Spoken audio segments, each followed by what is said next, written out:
Yeah, so they can't do that now because their seat is very much seat, so we can't share it. So there's no space. I saw somebody drive to the party and had it on the Friday.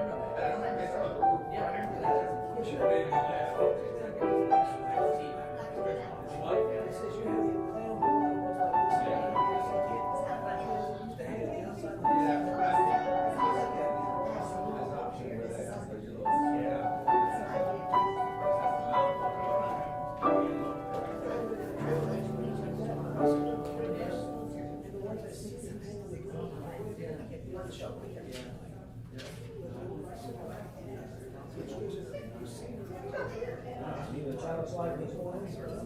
Are you the child slide this morning? Okay, I just there was a range difference, so I didn't know who was going to be saying. It's me. Oh, you, okay. They go ahead and have It was set up on opposite sides, so I had to. How did everything go last week, you guys?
He's not apathetic.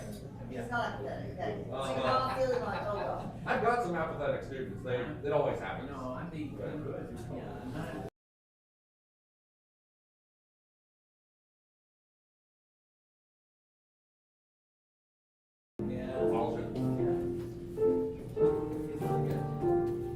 Been doing it for, oh my God, almost 15 years.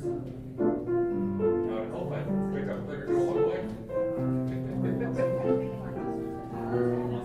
Yes, he doesn't believe for 20 years.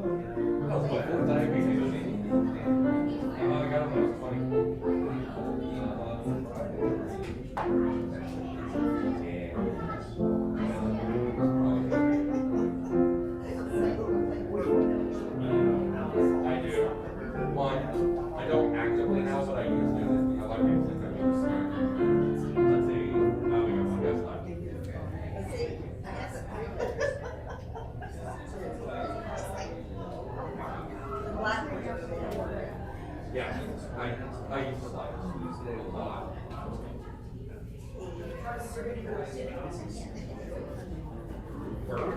Bird nerd.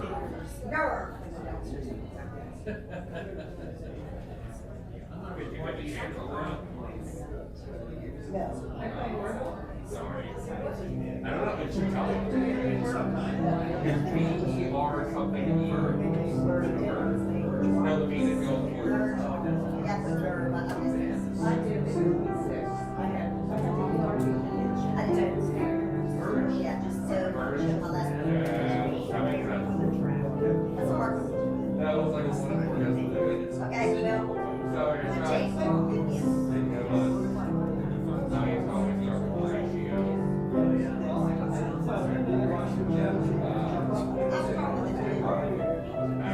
Yep, we're about.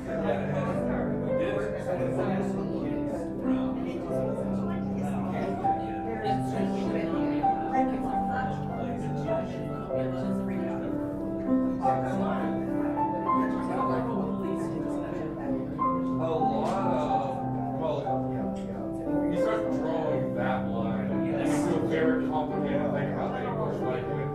And that's a rabbit hole that I don't know if makers really want, but they're trying to do.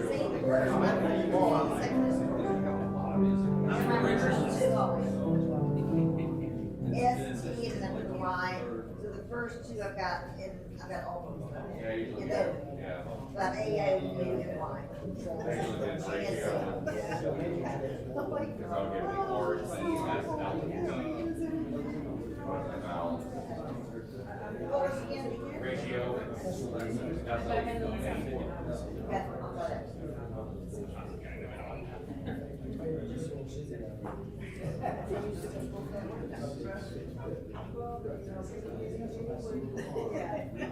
Howdy.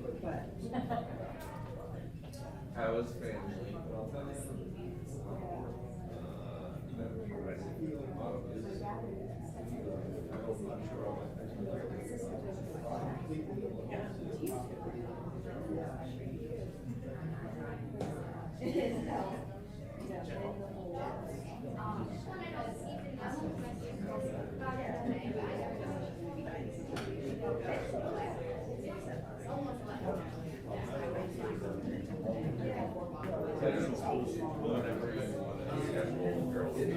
Well, yeah, that's right. That's right. That's right. That's fine. Basically, when that's happening, then the contract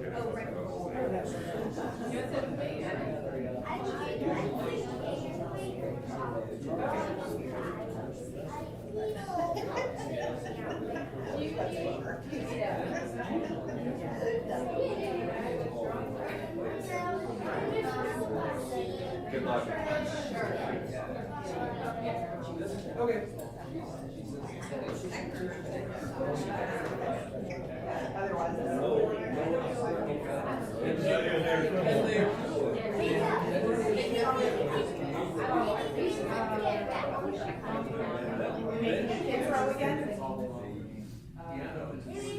I'm excited for the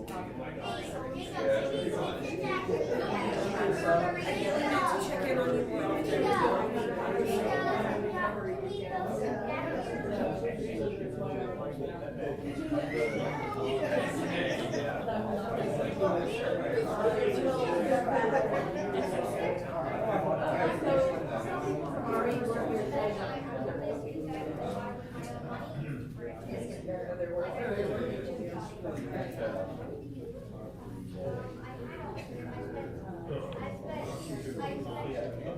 Have you tried to play the dress? No, I just got it. But Kristen has had those pants for a while, and I wanted to be matching. So now we can be out. You know, Kristen and I like to match. You know that Kristen and I like to match. Matching with my husband. Yep. We're cute like that. Do we know where our daughter is? She is changing her top layer pants because she has pants on under. Okay.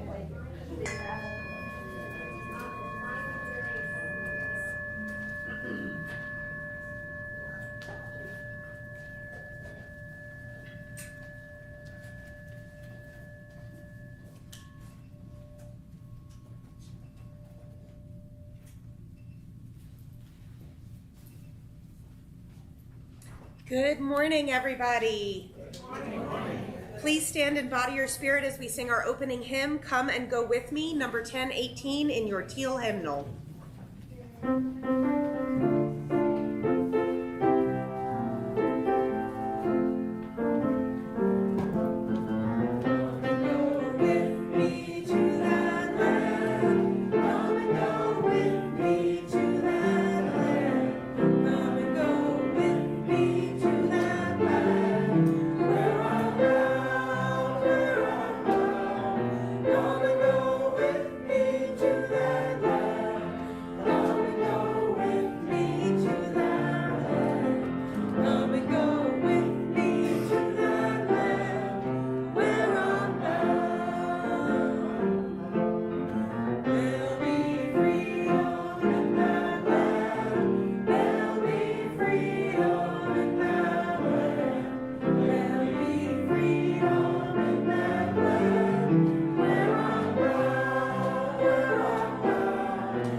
Welcome, everyone, to the Unitarian Universalist congregation of Hillsborough.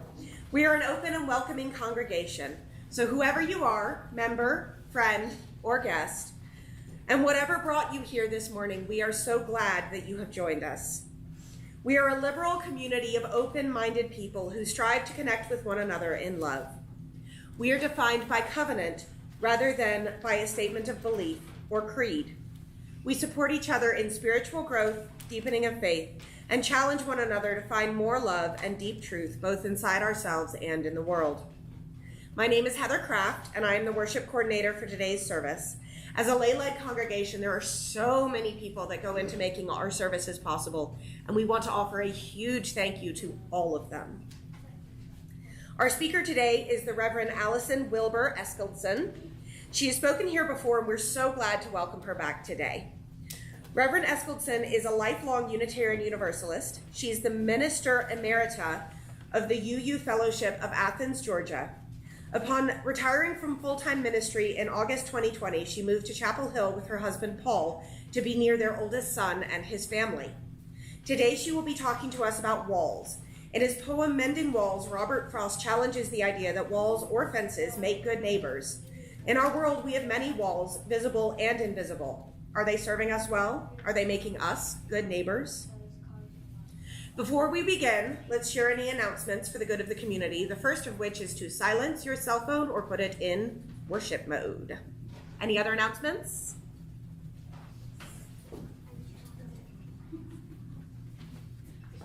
Doesn't matter. So recently, we formed the Triangle Interfaith Reproductive Justice Coalition that has included some congregations and Jewish synagogues, Presbyterian churches, UU churches, both Raleigh, Chapel Hill, and Durham have all joined the coalition. And I extend an invitation to you all to consider joining the coalition. The purpose is to show the larger community that religious people can support bodily autonomy and abortion rights. And if that is something that your congregation feels it can support, I would encourage you to consider joining the coalition. There's no money expectation, and actually there are sort of two tiers of participation. With small congregations, we know that that may be difficult for people to come to a monthly meeting and plan events and whatnot, but we would certainly hope that at a minimum, a congregation would have a representative to be in touch and might call out people to come to an event or a protest or whatever it might be, letter writing, whatever might be needed. So if that's something that interests you, I hope somebody will step up and talk to me after the service, and I'll give you some more information about that. Thank you.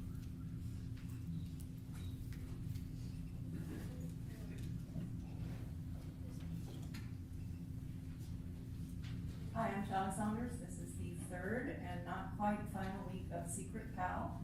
So I hope that next week all of the Secret Pals can be here with their matching OCIM donations. Adult Secret Pals, make sure you let your child Secret Pals know what to bring.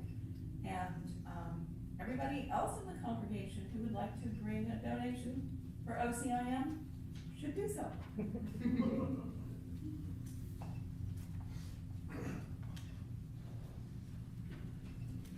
What a great segue for OCIM. Anyway, I'm Dave Hilton. I am the representative for UUCH with OCIM. Had a message from Emily Corley, who is the director of the Meals on Wheels program there this week. They were looking for more drivers. They have some people who are moving away or retiring from doing Meals on Wheels routes.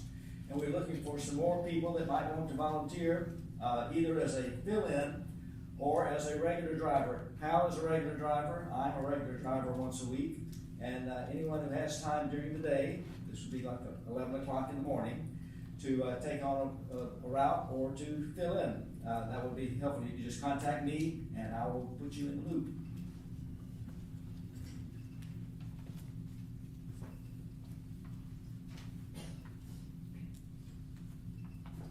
Hi all, I'm Steve. Just a reminder of a couple things. One, there is a Minto meeting this afternoon. I'm stealing names thunder from at 1:30. But also, I'm helping coordinate the Justice United breakfast that's going to be here on Saturday, February 17th. Thank you to the two people who have already reached out to me to help with the setup and the delivery of that session, starting at 10 a.m. on Saturday the 17th. It's a fabulous time to be with other members of our community, to work in concert around issues that we all agree deserve our attention. So looking forward to having as many of us there as possible and can sure use the help. Thank you.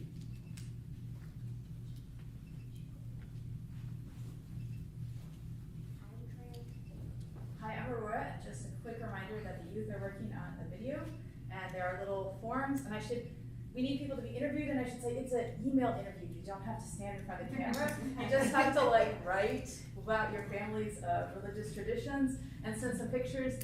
And you can indicate if you want some video view, the youth might take it, but I think logistically, most of this is going to be the more pictures, and that they're going to be presenting a script about what they've learned about people.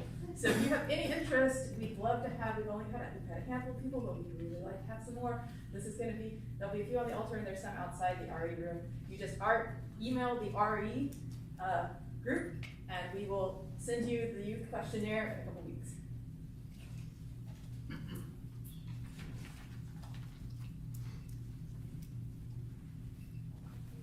Hi, I'm Allison. Just a general reminder that North Carolina changed their primaries from May to March.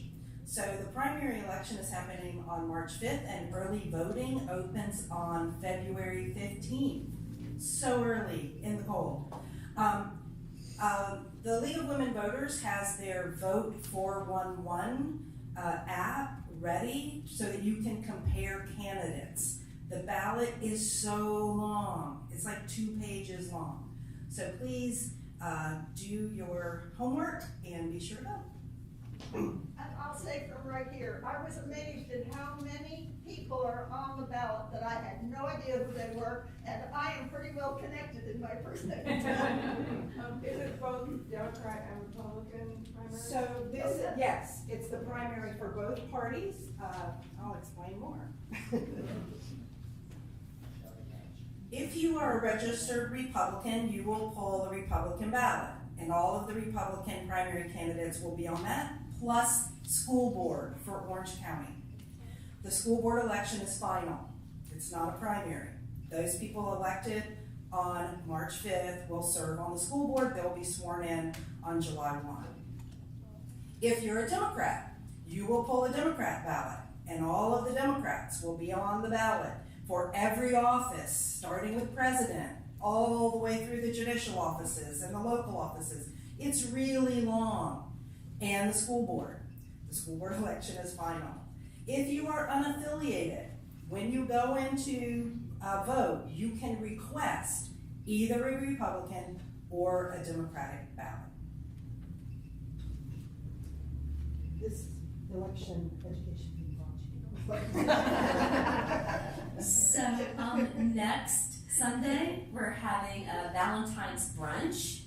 And so everybody's invited. We're going to have the room set up with tables. Everybody's invited to bring a potluck dish to share. And tonight, we have a rehearsal of the Songbirds, our singing group. And anybody who would like to join us is welcome. Just talk to me after the service or just show up at 7 tonight.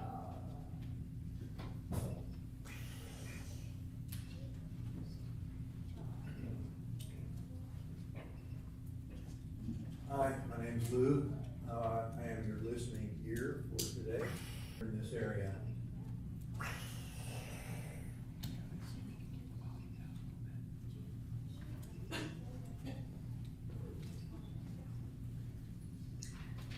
All right, we will now create our sacred space by lighting our chalice, the UU symbol for the light of truth that each of us seeks, the light of hope that each of us brings, and lighting words are Our Community Knows No Boundaries by Nancy Reed McKee.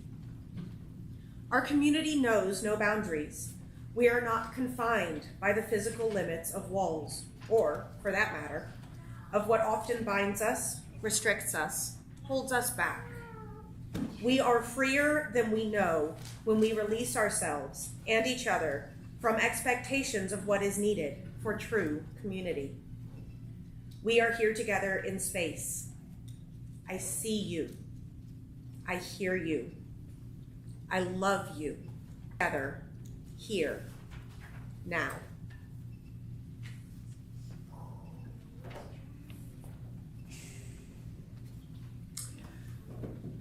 It is good to be back among you once again. Thank you for inviting me to share your pulpit with you. If you're at all tired of the cold weather or winter and nothing green on the trees,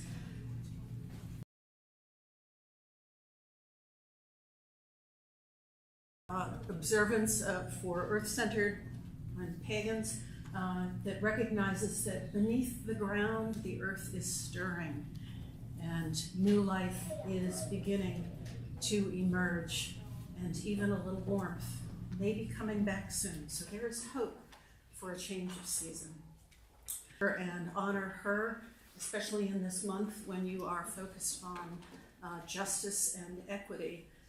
We've lift up the work that she did, her participation in initiating what many consider the beginnings of the civil rights movement. She certainly didn't do it alone. Martin Luther King Jr. was alongside her, but she was still a major force. So thank you, Rosa. A sacred space that we make, as Heather indicated, we do create a space by being together. And it is good to be together. So I invite you now to rise in body or in spirit and open your gray hymnal to number 346 and sing out joyously.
Ours is a welcoming community where we find connection, a sharing community where our joys are celebrated, and a caring community where our sorrows are lessened.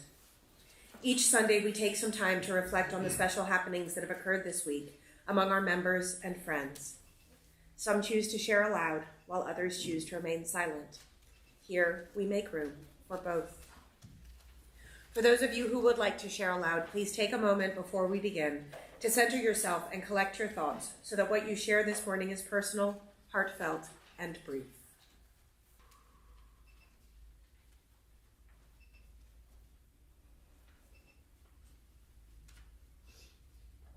When you're ready, please come forward, tell us your name, and share what's in your heart. When you're finished, you may release a stone into the vase on the altar. If you're joining us online and you'd like to share something with people here, please type it into the chat and we'll read it aloud for you.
To silently acknowledge the joys and sorrows remaining in your heart, I invite you to come up and release a stone into the vase in silence while Aviva plays There Is a Love. After she's played it through, you're all invited to join in singing. The words are printed in your order of service.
we hold all of these things within the heart of this community, both spoken and unspoken, by remaining silent for a moment as we consider what has been shared and how we might respond.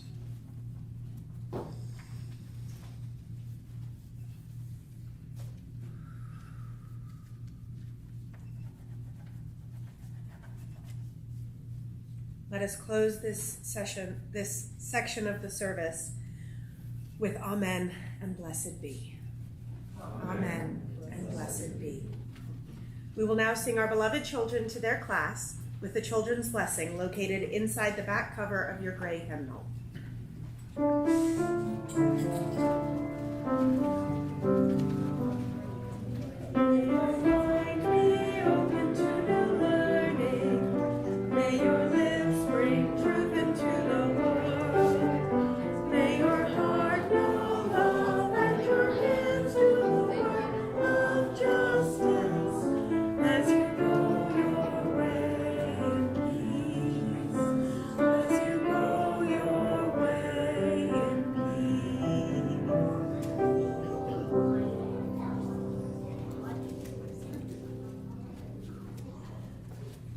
Our first reading this morning is from the book The Age of Walls by Time Marshall, published in 2018.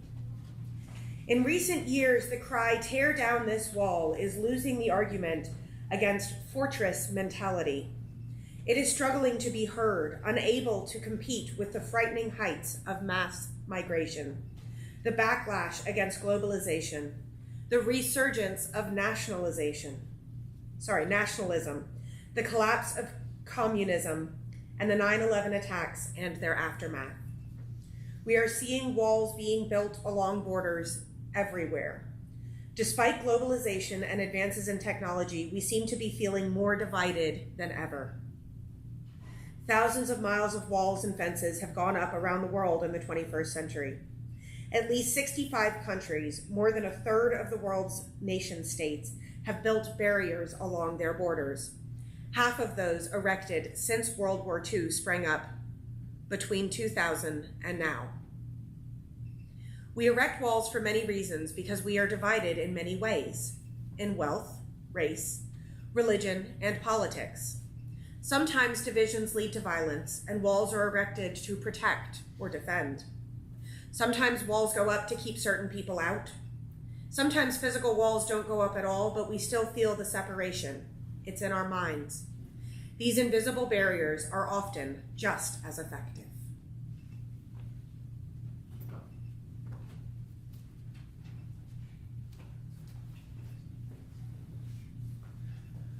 Our second reading is the poem Mending the Wall by Robert Frost, published in 1914.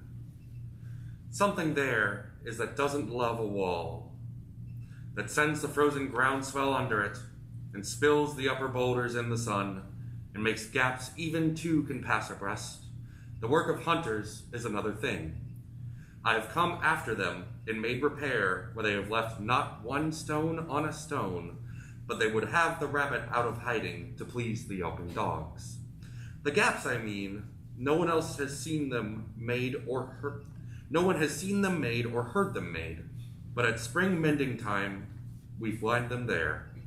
I let my neighbor know beyond the hill, and on a day we meet to walk the line and set the wall between us once again. We keep the wall between us as we go, to each the boulders that have fallen to each, and some are loaves and some so nearby balls we have to use a spell to make them balance. Stay where you are until our backs are turned. We wear our fingers rough with handling them. Oh, just another kind of outdoor game, one on a side. It comes to a little more. There where it is, we do not need the wall. He is all pine and I am apple orchard. My apple trees will never get across and eat the cones under his pines, I tell him. He only says, good fences make good neighbors. Spring is the mischief in me, and I wonder if I could put a notion in his head. Why do they make good neighbors? Isn't it where there are cows? But here there are no cows. Before I built a wall, I'd ask to know what I was walling in or walling out, and to whom I was like to give offense. Something there is that doesn't love a wall, that wants it down, I could say elves to him, but it's not elves exactly, and I'd rather he said it for himself. I see him there, bringing a stone grasped firmly by the top in each hand, like an old stone savage armed. He moves in darkness, as it seems to me, not of woods only, and the shade of trees. He will not go behind his father's saying, and he likes having thought of it so well, he says again, good fences make good neighbors.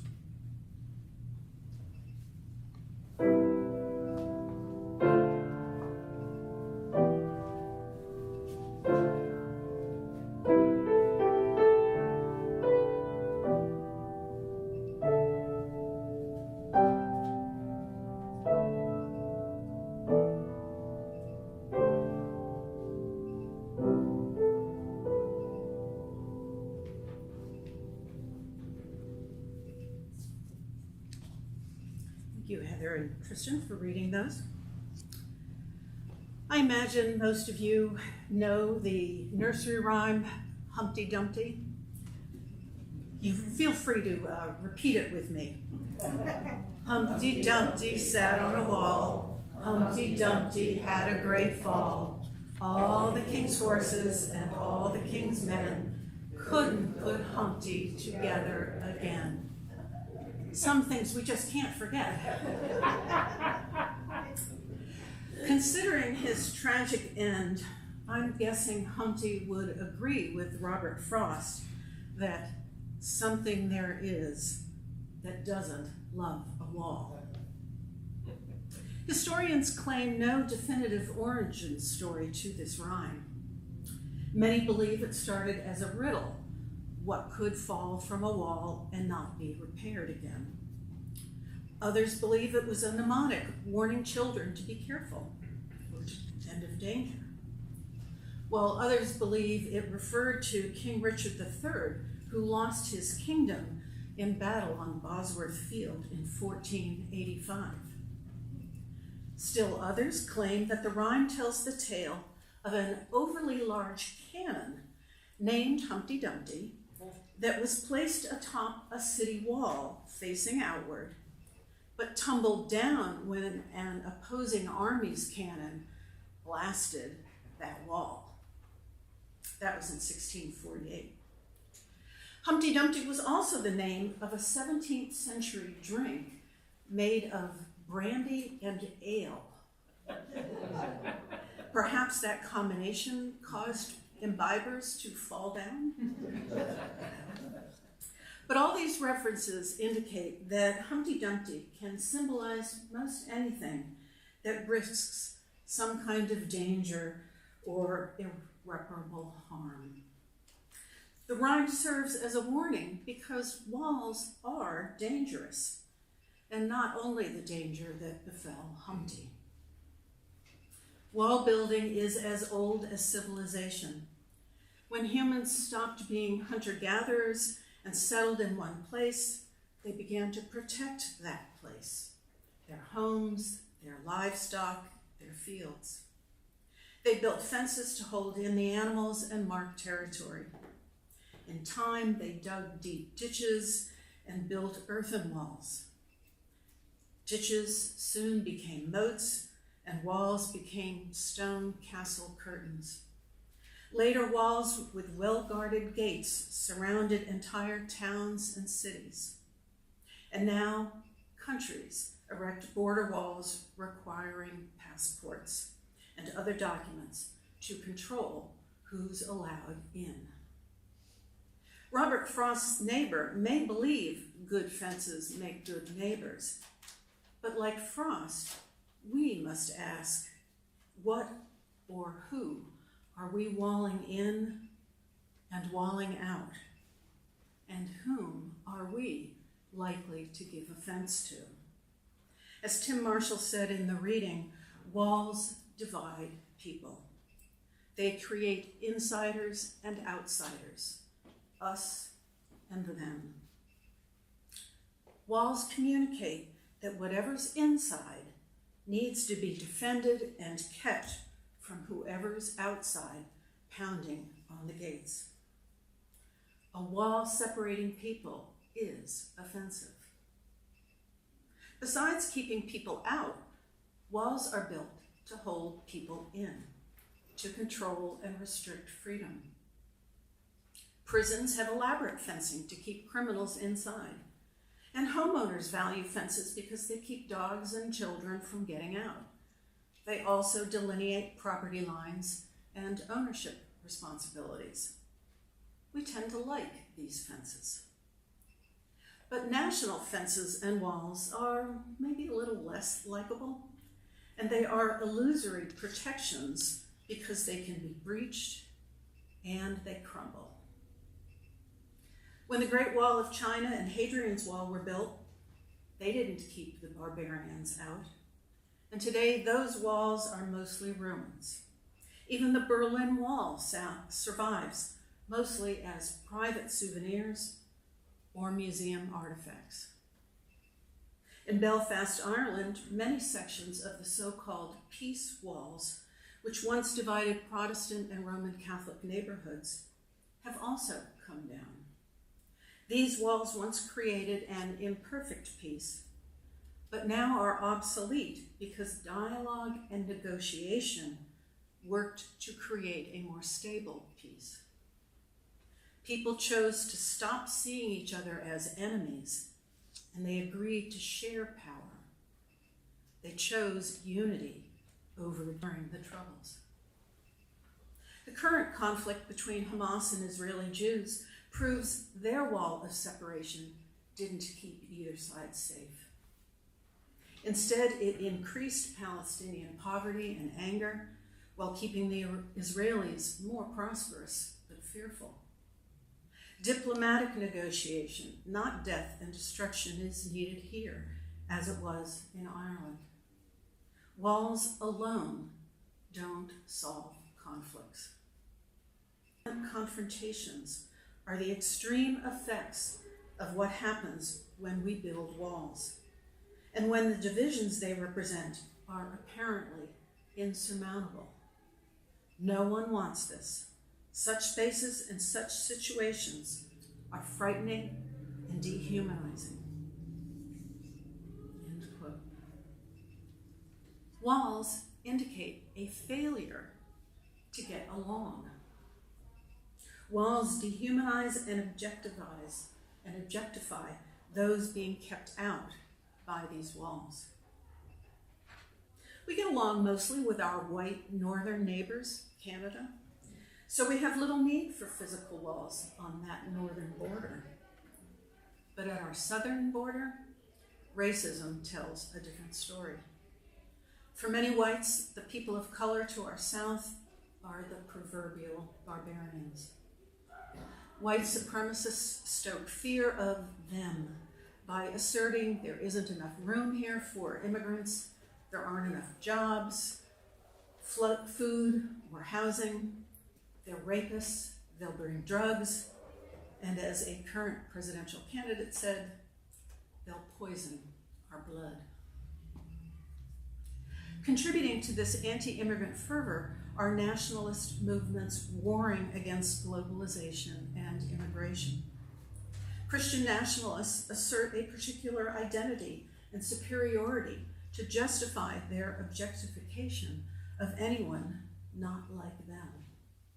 They fear how America is changing and they are becoming a mindly predicted, quote, migration will continue, indeed grow, and in the face of this threat to their prosperity and stability, wealthier nations only become more protective of what is theirs. Territory, services, culture, further fueling nationalist movements and the fashion for wall building. Politics will become nastier, the barriers will be built higher, and increasingly violent attempts will be made to physically beat back those coming over the walls. Many hardliners and xenophobes, often the same people, want zero immigration. This is undesirable from both a humanitarian and an economic standpoint, end quote. Indeed, I'm sure you feel it, politics has become. Racism is an invisible wall made visible by southern border walls. We build many invisible ism walls based on customs, language, and other shared norms or beliefs. Sexism, classism, ableism, heterosexism, ageism, and many. As Marshall and others point out, the crisis at the southern border won't end until many of us stop seeing anyone who might differ from us as an enemy. If we can lose whatever fear we may harbor regarding demographic change, and with goodwill work out our differences, we can tear down some walls. Northern Irish Protestants and Roman Catholics chose to share power over continued violent conflict. As a whole, we Americans need to learn their lesson of unity and community over disunity and division. Activist Astor Taylor, author of The Age of Insecurity, Coming Together as Things Fall Apart, writes, "How can we conceive of security in our era of unprecedented inequality when 8 billion people call our precious and collapsing planet home?" In her book, she suggests, quote, "We can seek a private peace amid the troubles that surround us. We can retreat to the security of the bunker, fortifying ourselves and our possessions behind walls and weaponry. Or we can find solidarity and resiliency in the collective, cultivating what we might call an ethic of insecurity by accepting our inherent vulnerability and seeking public-spirited protection and community to help us weather life's troubles as best we can. We can turn from insecurity, we can run from insecurity, or we can learn from it, finding connection in our common fragility and reorienting our priorities in recognition of this existential fact." Finding connection and reorienting priorities. Yes, and this is where John can give me an amen that he promised. We know our Unitarian Universalist principles and values affirm that we are interdependent, interconnected, and obligated to treat all people with respect and dignity. Objectifying those who might identify with a different religion, political group, or race conflicts with our professed values. As the US election cycle heats up, we'll need to keep those values front and center, for we will be tempted to stay behind our own political walls. I know I am challenged by this. I know my walls are reluctant to crumble. I encourage you, me, all of us, to pay attention to what invisible walls we have built. And let's keep our hammers at the ready to break them down.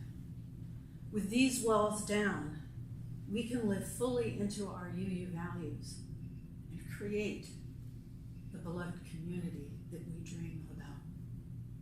May it be so.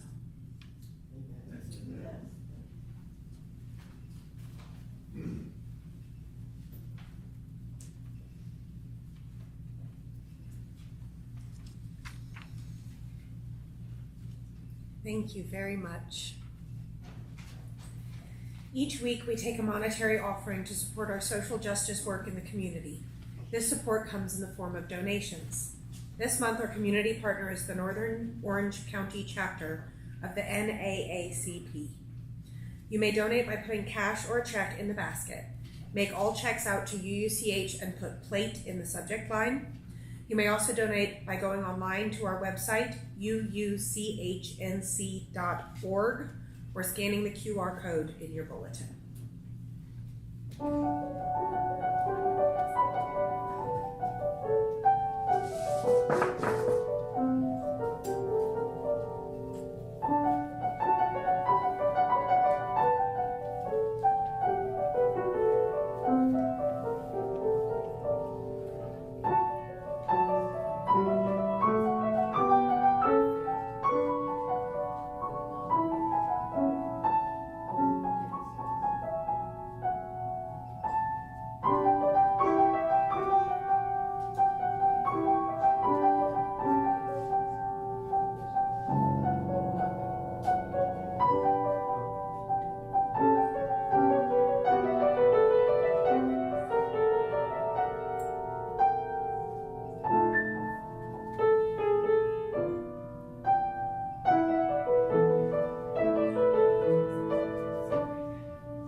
Please join me in the prayer of collective gratitude found in your order of service.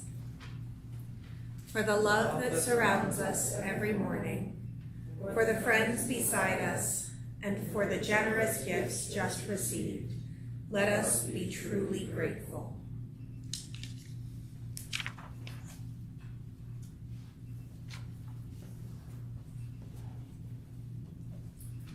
Author David Fry, in his 2018 book, Walls, The History of Civilization in Blood and Brick, writes that human history favors building walls over constructing bridges. Walls are birthed in the violence and power plays of rulers and military commanders. Those enamored of bridges have to seek out fresh ways to connect and co-create with others. Even the 17th century polymath Isaac Newton said, quote, "We need to build many walls. We tend to build too many walls and not enough bridges." Let's sing about building bridges. I invite you to rise in body or in spirit and turn to 1023 in your teal.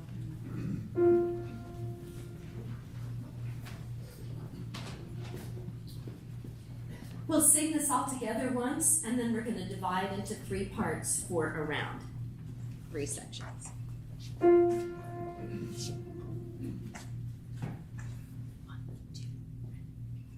Building bridges between our divisions. I reach out to you, will you reach out to me? With all of our voices and all of our visions, friends, we could make such sweet harmony.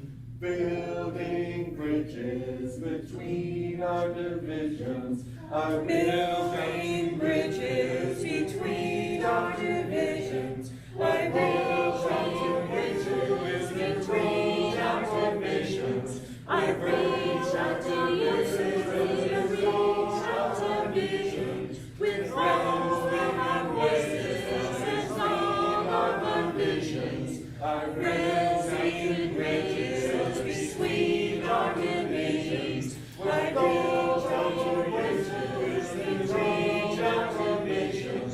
I reach out to bridges and reach out to visions. With friends we have voices and all of our visions. Friends, we could make such sweet harmonies.